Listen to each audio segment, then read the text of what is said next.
একটা সাধারণ ফাঁস। ভাবতে পারেন এই ছোট্ট একটা জিনিস দুটো একেবারে ভিন্ন গল্পের কেন্দ্রবিন্দুতে রয়েছে। একদিকে আছে হাজারো বছরের পুরনো এক শিল্প, আর অন্যদিকে এমন এক প্রযুক্তি যা আমাদের ভবিষ্যৎকে নতুন করে গড়ছে। চলুন এই অসাধারণ যাত্রার শুরুটা করা যাক। এখানেই কিন্তু আসল মজাটা। দেখুন, একদিকে বোনার এই শিল্প যা প্রায় ১৫০০ বছর ধরে একই রকম রয়ে গেছে, আর অন্যদিকে ঠিক এর উল্টো পিঠে আছে হাইটেক উদ্ভাবন যা আমাদের চারপাশের দুনিয়াকে বদলে দেওয়ার ক্ষমতা রাখে। চলুন আজ এই দুই যুগের গল্পটাই একটু কাছ থেকে দেখি। তো গল্পের প্রথম অংশে ফেরা যাক। এই পর্বে আমরা দেখব কিভাবে বোনার মূল কৌশলটা শত শত বছর ধরে প্রায় একই রকম ছিল। মানে উদ্ভাবনের গতি ছিল খুবই ধীর, কিন্তু এর ভিতটা ছিল বেশ মজবুত। আজকের দিনে আমরা যেটাকে নিটিং বা বোনা বলি, তারও আগে ছিল নাল বাইন্ডিং নামের এই কৌশল। এটা ছিল সাংঘাতিক পরিশ্রমের কাজ। ভাবুন তো, একটাই সুই আর ছোট ছোট সুতোর টুকরো দিয়ে সেলাই করার মতো করে একটা কাপড় বানানো হচ্ছে। তাই নিটিংয়ের আবিষ্কারটা ছিল কর্মদক্ষতার দিক থেকে একটা বিশাল বড় ধাপ। এই টেবিলটা দেখলেই ব্যাপারটা আরও পরিষ্কার হয়ে যাবে। ট্রু নিটিং বা আসল বোনার কৌশল ছিল একটা বিরাট পরিবর্তন। দুটো বা তার বেশি কাটা আর একটানা লম্বা সুতো ব্যবহার করার ফলে একই রকম কাপড় অনেক কম পরিশ্রমে আর অনেক কম সময়ে তৈরি করা যাচ্ছিল। এই টাইমলাইনটার দিকে একবার খেয়াল করুন। এক একটা ঘটনার মধ্যে কত লম্বা একটা সময়ের ব্যবধান। মধ্যপ্রাচ্যে উদ্ভব হওয়ার পর ইউরোপে পৌঁছাতে লেগে গেল কয়েকশো বছর, আর প্রথম মেশিন আসতে তো আরও প্রায় ৩০০ বছর। এর কারণ হল উদ্ভাবনের গতি ছিল খুবই ধীর। আর এখানেই গল্পটা একটা নতুন দিকে মোড় নিল। বোনার ইতিহাসে প্রথম বড়সড় ধাক্কাটা এলো যন্ত্রের হাত ধরে। হাজার বছরের হাতের কাজ এবার মেশিনের যুগে পা রাখছে। সালটা ছিল ১৫৮৯। এই বছরটা কিন্তু বোনার শিল্পের ইতিহাসে একটা মাইল ফলক।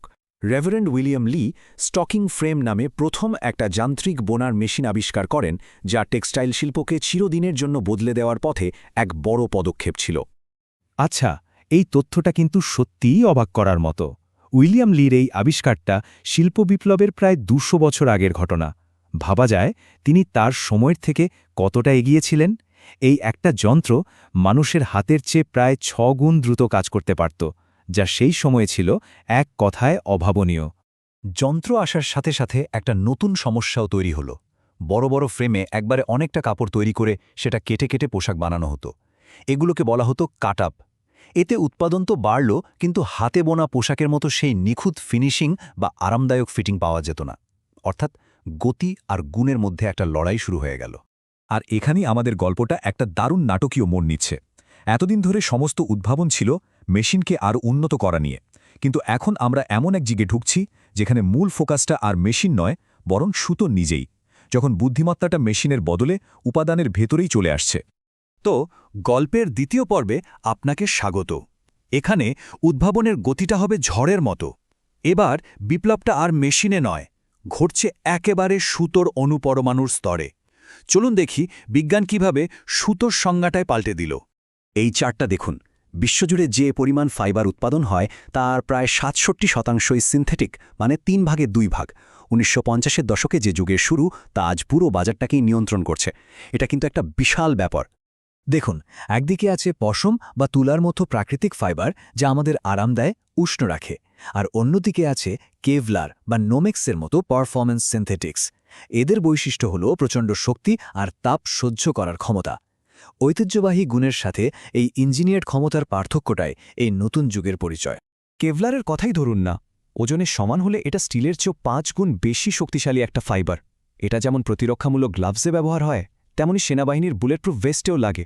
এটা শুধু একটা সুতো নয়, এটা একটা ইঞ্জিনিয়ারিং বিস্ময়।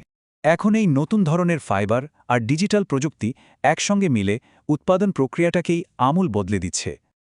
পুরনো দিনের কাট অ্যান্ড সু পদ্ধতির অপচয়কে পেছনে ফেলে আমরা এখন প্রায় বর্জ্যহীন বা জিরো ওয়েস্ট উৎপাদনের দিকে এগিয়ে চলেছি। এই টেবিলটা একবার দেখুন, পার্থক্যটা কত স্পষ্ট। গতানুগতিক পদ্ধতিতে যেখানে ১০ থেকে ১৫% কাপড় নষ্ট হয়ে যেত, সেখানে 3D নিটিংয়ে অপচয় হয় মাত্র 2.4% মতো। শুধু তাই নয়, কাপড় কাটা, জোড়া দেওয়া বা সেলাই করার মতো অনেকগুলো ধাপের বদলে এখন পুরো পোশাকটা একটা মাত্র প্রক্রিয়াতেই তৈরি হয়ে যাচ্ছে। হ্যাঁ, মাত্র 2.4%। ভাবুন একবার, উন্নত 3D নিটিং প্রযুক্তিতে কাপড়ের অপচয় প্রায় শূন্যের কাছাকাছি চলে এসেছে। এটা শুধু উৎপাদনের খরচই কমাচ্ছে না, পরিবেশের জন্য একটা বিশাল স্বস্তির খবর। বলা যেতে পারে এটা টেকসই ভবিষ্যতের দিকে একটা বৈপ্লবিক পদক্ষেপ। আর এখন আমরা এমন সব জিনিসের কথা বলবো যা প্রায় কল্পবিজ্ঞানের মতো শোনায়। ইস্ট বা অণুজীবকে কাজে লাগিয়ে ফাইবার তৈরি হচ্ছে। বাতাসের দূষিত কার্বন ডাই অক্সাইড গ্যাসকে ব্যবহার করে সুতো বানানো হচ্ছে। এমনকি স্কুইডের প্রোটিন থেকে আইডিয়া নিয়ে নতুন টেক্সটাইল বা ভুট্টা আর আখের মতো জিনিস থেকেও উচ্চ ক্ষমতার পলিমার তৈরি হচ্ছে। উদ্ভাবনের গতিটা এখন সত্যি অবিশ্বাস্য। আর সবচেয়ে গুরুত্বপূর্ণ ব্যাপার হলো এগুলো এখন আর শুধু ল্যাবের গবেষণার মধ্যে আটকে নেই। এই প্রযুক্তিগুলো ধীরে ধীরে বাণিজ্যিক বাস্তবতায় পরিণত হচ্ছে। মানে দূষণকারী আর বর্জ্য পদার্থকে সম্পদে পরিণত করার এই প্রক্রিয়াটা সত্যি অসাধারণ। এবার চলুন দুটো ভিন্ন যুগের গল্পকে একসাথে মিলিয়ে দেখি। আমরা দেখব প্রাচীনকালের সেই সাধারণ লক্ষ্যগুলো কিভাবে আজকের আধুনিক প্রযুক্তির মাধ্যমে আরও ভালোভাবে পূরণ হচ্ছে, এমনকি তাকেও ছাপিয়ে যাচ্ছে। এই স্লাইডের তুলনাটা কিন্তু খুব জরুরি। একসময় নিটিংয়ের মূল উদ্দেশ্য ছিল খুব সাধারণ, শরীরকে গরম রাখা, সহজে বহন করা আর কাজে লাগা। আর আজকের লক্ষ্য হল চরম পারফরমেন্স, পরিবেশ বান্ধব হওয়া আর প্রত্যেক ব্যবহারকারীর জন্য বিশেষভাবে পণ্য তৈরি করা। মানে সাধারণ চাহিদা থেকে আমরা এখন অ্যাডভান্সড ইঞ্জিনিয়ারিংয়ের যুগে চলে এসেছি। অ্যাওনিকের কার্মেন ড্যানারের এই কথাটা বর্তমান সময়ের চেতনাকে খুব সুন্দরভাবে প্রকাশ করে। তিনি বলছেন, উদ্ভাবনের কোনো বাধাধরা পথ নেই। এটা একটা দীর্ঘ প্রতীক্ষিত পরিবর্তন, যা হয়তো কঠিন, কিন্তু একে আর থামানো যাবে না। তাহলে একটা সাধারণ ফাঁস বা লুপের যাত্রা আমরা দেখলাম, যা একসময় ছিল নিতান্তই বেঁচে থাকার একটা উপায়। আজ তা ল্যাবে তৈরি হচ্ছে, কোড দিয়ে পরিচালিত হচ্ছে। প্রশ্নটা হলো, এই প্রাচীন শিল্প আর আধুনিক প্রযুক্তির মেলবন্ধন আমাদের ভবিষ্যতের জন্য আর কোন নতুন দরজা খুলে দেবে? ভাবনার অবকাশটা এখানেই রইল।